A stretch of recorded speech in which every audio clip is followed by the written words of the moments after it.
sa GSIS. Umabot na po ng 10 million.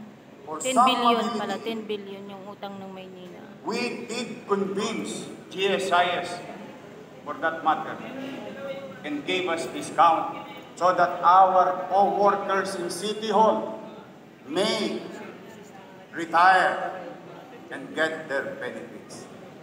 Sa mga City Hall employees, good luck sa inyo. Hindi ko pa sinama ang bagong utang o almost 200 billion sa GSIS. At ang pinakamasakit dito, hindi po ito pera ni Lito Atienza, ni Vice Chief, o pera ko. Hindi po ito pera ng taong bayan. Pera po itong pinagtrabahuan na ng mga empleyado ng pamahalaan. Ipadadala nyo na lang, hindi nyo pa pinadala, hindi ko malaman kung saan ninyo dinala.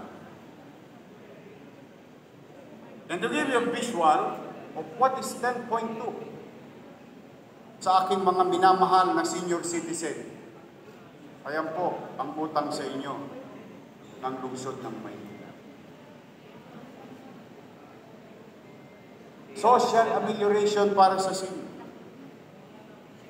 for second quarter, 589 million pesos. Subsidy to PLF, 55 million pesos and growing. Because what you're seeing there is the first quarter obligation. Aid to Manila Police District, 26 billion.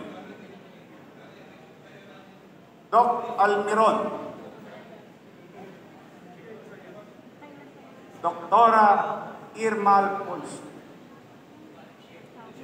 Kung bakit lumalapit ng madalas ang mga tao sa atin na walang gamot sa health center, walang gamot sa ospital, ni Hiringgilya, halos hindi na magamit o magamit ang tao dahil wala.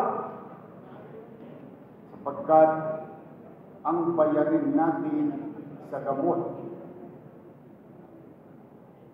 alone is more than 2 billion pesos.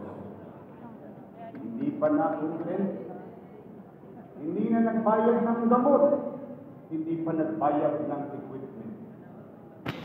Amounting to 995 million pesos. Pati dyan ito, sinuba ninyo. Ala ko, Sinuba ninyo. Kayo lamang ba marunong kumain ng kanin? 431 million. At ang hindi ko maarok,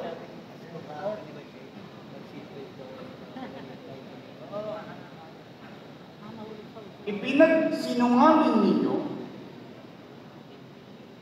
at ng mga kabahagi noon. Kaya tayo iniwan ng Junel. Hindi nyo binayaran ng 8 buwan. Sino mang negosyante? Maliit man ang malaki. Hindi mo bayaran ng 8 buwan. Titigil yun kahit gusto niyang maghanap. Oo nga. Now, today, to the people of Manila, you will know sino ang tapat at totoo.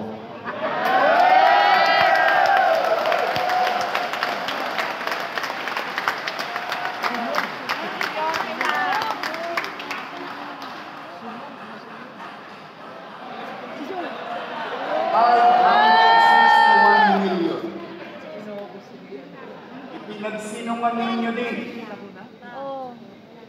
na sinabi niyo iniwan. Hindi po. Andiyan ang dokumento. Nagpaalam ng Oktubre ang UNED ng maayos. Ngunit, bagamat hindi sila nababayaran, ipinagpatuloy nila ang kanilang obligasyon hanggang Disyembre 31 ng taong 2020. Huwag na kayo pagsinungaling, baka pag nakita kayo ng truck driver ng UNED, sagasaan kayo. Nagpuputong kayo sa mga barangay chairman na nanonood. Alam ninyo ang ito. Pinalitan. Bagay naman na diskresyon ng sino mga alkalde kung kanino siya komportable at sanay. Pinalitan ninyo dito rin sa konseho. Kumuha kayo na alam niyo naman. Kasi hindi matatanda pa sa akin dito.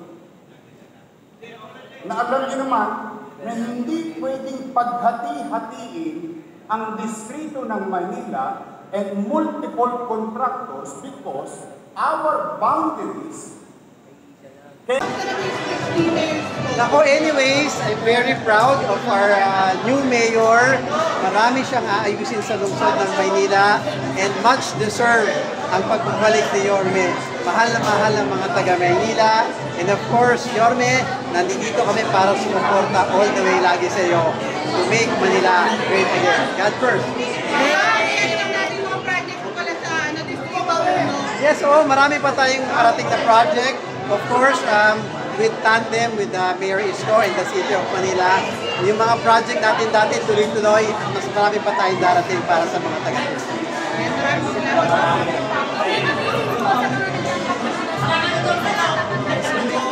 Oo naman buti na lang na si Yorme inaayos na yung problema sa basura, na we understand na talagang nahirapan din yung mga tao kasi wala namang molekta. But what's important is Yorme Isko is here to solve the garbage problem. And we are here to support lahat, bawat isang Manileño, bawat batang Tondo, ready to support Yorme to make Manila great again. Thank you. May sabihin sa inyo, kababa yata kayo. Ha? Kababa yata kayo. Oo, nagpapawi ako nakayayat ako. Salamat ka namin. See you soon ha. Bye!